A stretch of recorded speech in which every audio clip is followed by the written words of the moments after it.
All right, so some of the technical elements that make this choke work are understanding the anthropometric relationship between your hand, the collar, his neck, his chest, his shoulder.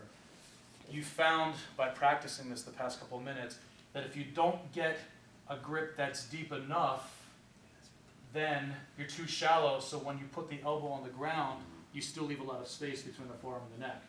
You've also found that if you grip too deeply, you can't get the elbow down, right? So it's a little tricky to figure out how to measure the distance that you'd like to approach this with. And the only way you can do that is to continuously play with the choke and see. But strictly speaking, you should be able to insert the hand between the shoulder and the pec. So anywhere in this area there should be enough tension to create pressure on his neck, but enough slack that your elbow can reach the ground, right? What creates the choke, right? What creates the choke is the elbow dropping down onto the ground. Now, what supports the choke is the hand behind the head that's thumb in, right? So what we'd like to do is once we put the thumb in, if the head stays on the ground, we can open his neck like this. Right? We could open his neck a little bit, a little technical detail here, by rolling the forearm and the fist in. It looks like that. And this opens the space for this elbow to now drop in there, right? Sometimes the choke may come a little bit loose, or we may make a mistake and we lose tension in this arm and then this elbow goes over, and this is very peculiar and it tends to open up everything.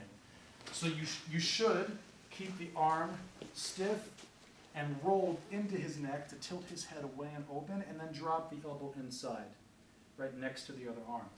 Sometimes the choke gets loose, and this arm here ends up on the other side of the head somehow. And now we have this kind of situation.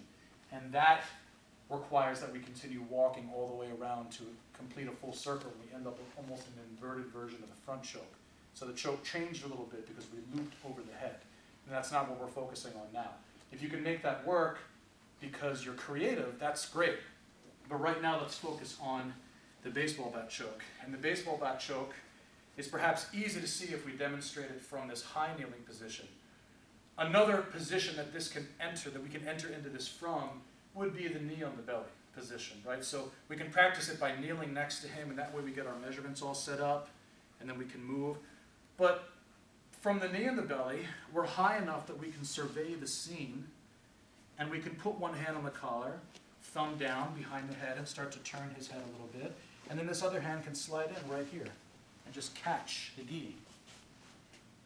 And this is a little nicer because as he may try to push us off, rather than try and fight with him here to maintain the position, we can let him push the knee and then just walk to the choke, right? That works nicely. That works nicely. Now, again, position has to be the underlying tenet here that makes the submission work.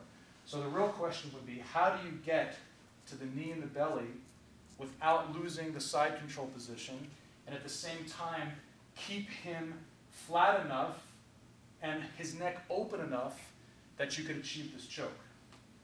So from the side control position, we know this is the traditional approach, and he may then push our hips, which forces us to switch to this. And look here, I can hold the shoulder as I sit my bottom leg through.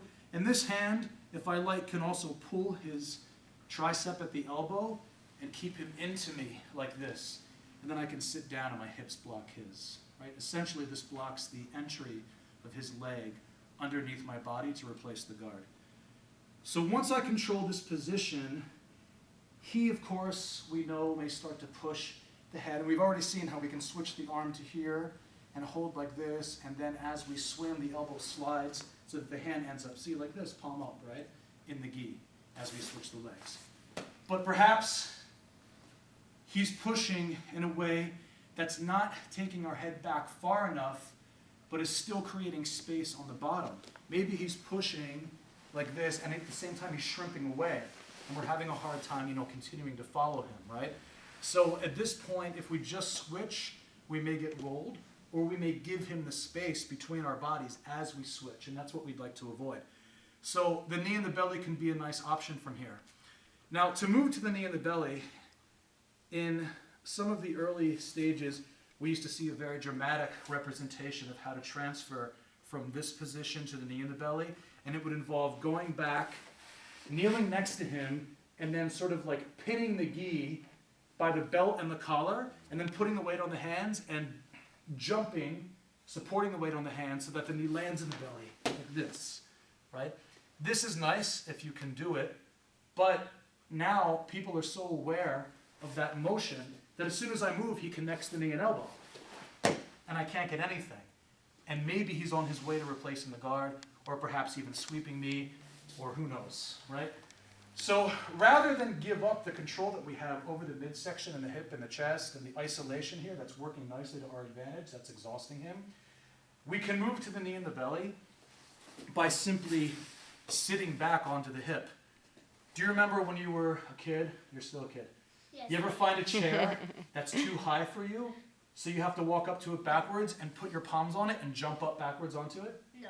You never found? Okay. So that happens though. Somebody remembers that when we were maybe like 3 or 4. You might be too old now because you're 7. Yes, I am. Yes, that's the issue. You're too old. You're 7. You're too mature. So remember this motion here. You maybe find a chair that's too high for you. You put your hands on it and then you hop up onto it like that, right? So we're going to do that to get to the knee and the belly. It's the same basic idea. I hold under the shoulder and I'm just blocking here and controlling and looking to see what's going on. And rather than get into a big struggle where I have to pin him, I'm just going to jump my hip up to his hip. And his leg being up like this is wonderful because it's like the backrest on a chair, right? There. It's like the backrest on a chair. So I can actually lean against it. I go from this position here, look, like that. And I just sit here and wait a little bit. And of course he doesn't like this, so when he pushes, he moves the knee into the belly for me. And now I have this opening, and I don't need to worry too much about grabbing. If I grab, it's an overcompensation for my lack of balance. It's a weakness, and I don't want to get addicted to grabbing. I want to be able to just touch and keep him pinned. So after I move to this position and I touch and keep him pinned, of course I keep this leg far enough away that I can drive. This toe has to be off the ground. And now I can start to set the same choke. Right, I can hold here and then go palm up. And I wait for him to move me. And when he does, all the weight that he pushes off, I drop into this arm and put the elbow on the ground in the same manner that I did earlier. There. And it's done. All right? So we'll move from this higher position now into the choke directly. Start from the side control. And let him push your head or your hips so that you have to switch to a forward-facing or a forward-sitting position and maintain this control here. And if he starts to struggle more and perhaps push you away and make space, you're going to sit to the knee and the belly. And now the more he pushes, the more you can sit up straight. And you can keep all your weight driving down. Now you'll notice the gi opens a little bit here, and if it's too tight, you can just do this and open it. It just takes a little tug. And then as you slide the hand, this goes to the neck, thumb in. And then the more he struggles to push the knee off, that's when I drop. Right? And here I can just finish by stretching the hips, or I could put my head on the ground and continue to walk until it finishes. All right? Okay, let's try this now.